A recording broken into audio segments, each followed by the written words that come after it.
Good evening. 12 years after we were attacked by al-Qaeda, 12 years after 3,000 Americans were killed by al-Qaeda, President Obama now asks us to be allies with al-Qaeda. Americans, by a large majority, want nothing to do with the Syrian civil war. We fail to see a national security interest in a war between a leader who gasses his own citizens and Islamic rebels who are killing Christians. Some argue that American credibility is on the line, that because President Obama drew a red line with chemical weapons, America must act or lose credibility. I would argue that America's credibility does not reside in one man. If our enemies wish to know if America will defend herself, let them look no farther than our response to 9/11.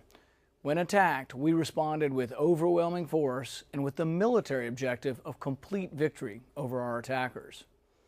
The Reagan Doctrine grew out of his experience in the Middle East. Reagan's defense secretary spelled out a systematic approach to our involvement in Middle Eastern conflicts.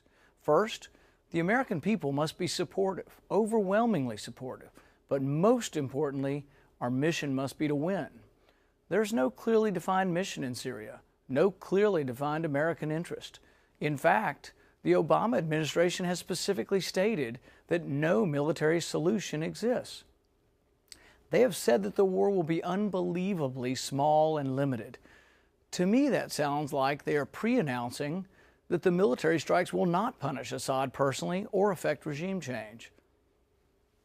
It is said that America must act to prevent Assad from using chemical weapons again, but it is unknown whether attacking Assad encourages him or discourages him.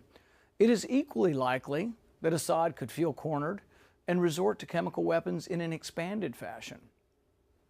It's equally likely that the bombing could destabilize Assad and he could lose control of the chemical weapons. The Obama administration has indicated that it would take 75,000 ground troops to secure the weapons and that they're prepared to do just that, despite the resolution's admonition against ground troops. The question must be asked, would a U.S. bombing campaign make it more or less likely that Assad loses control of the chemical weapons?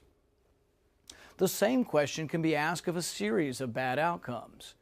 Would a U.S. bombing campaign make it more or less likely that Assad attacks Israel with chemical weapons? Would a bombing campaign make it more or less likely that refugees stream into Jordan? Just the threat of bombing has increased the flow of refugees. Would a bombing campaign in Syria make the region more or less stable? Would it make it more or less likely that Iran or Russia becomes more involved? Just about any bad outcome you can imagine is made more likely by U.S. involvement in the Syrian civil war.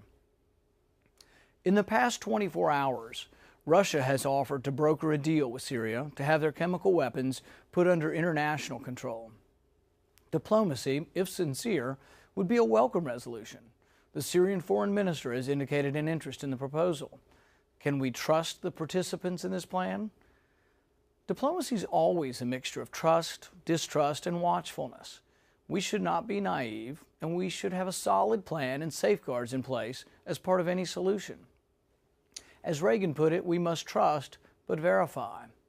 Some will say that only the threat of force brought Russia and Syria to the negotiating table. In fact, though, Russia has been negotiating with the U.S. for over a year to find a resolution to the Syrian civil war. The possibility of a diplomatic solution is a good thing, though we must proceed with caution on the details. But one thing is for certain, the chance for diplomacy would not have occurred without strong voices against an immediate bombing campaign. If we had simply gone to war last week or the week before, as many advocated, we wouldn't be looking at a possible solution today. The voices of those in Congress and the overwhelming number of Americans who stood up and said, "Slow down," allowed this possible solution to take shape. Will diplomacy win the day? No one can tell for certain.